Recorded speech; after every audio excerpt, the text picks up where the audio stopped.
All right, so the second example that I'm going to work for you guys is actually two of the problems, 4 and 5, because they technically go together. So in that question, it says that oxygen was discovered by Joseph Priestley in 1774 when he heated mercuric oxide to decompose it to form its constituent elements.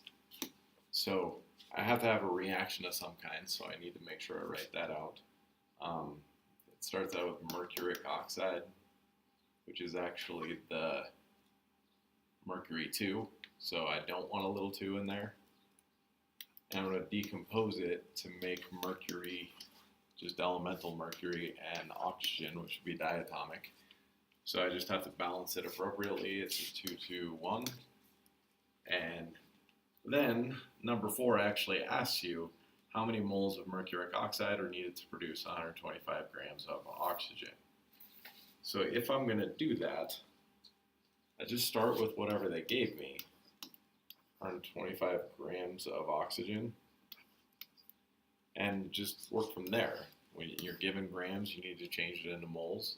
So 1 mole of oxygen is actually 32 grams, right? Or you got to double the 16 because it's a diatomic oxygen. And then I have some kind of ratio. I want to know how much of that mercuric oxide is formed. And it wants to know how many moles of that. So I only have one more step here. There's 2 moles of mercuric oxide for every 1 mole of oxygen. So if I work this out, grams cancel, moles cancel, all I have left is moles of mercury oxide. So I'm going to get an answer here. I'm not going to work it out for you because you have a calculator of your own. But 125 divided by 32 is roughly 4-ish.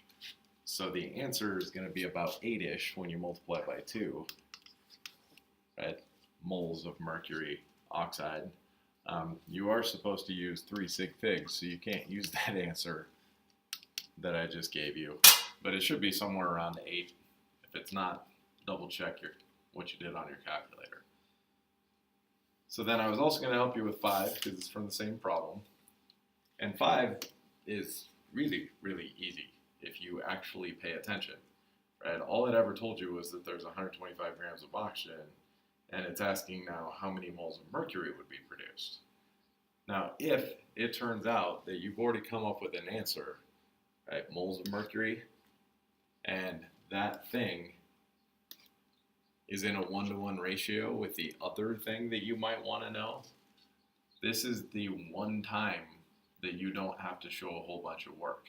Because you know those are in a 1-to-1 ratio, you can tell me already that you're going to make 8-ish moles of that mercury. But again, you need a real number there because I didn't even work that out for you. But beside that, you always have to show me some work. You just need to tell me that it's a 1-to-1 ratio. Since there's 2 moles of that mercuric oxide for every 2 moles of mercury, you need to make sure that you tell me that you saw that. Otherwise, I think you just wrote down an answer. I don't even know why you did it. So sometimes it's in a 1-to-1 ratio and you can do this. Sometimes it's not. So you got to work it out. But even if it was different, you just have to do a ratio at this point, right? And in this case, it'd be 8 times 1 divided by 1, right? 8 times 2 divided by 2, and you just get the same answer either way. So that's 4 and 5.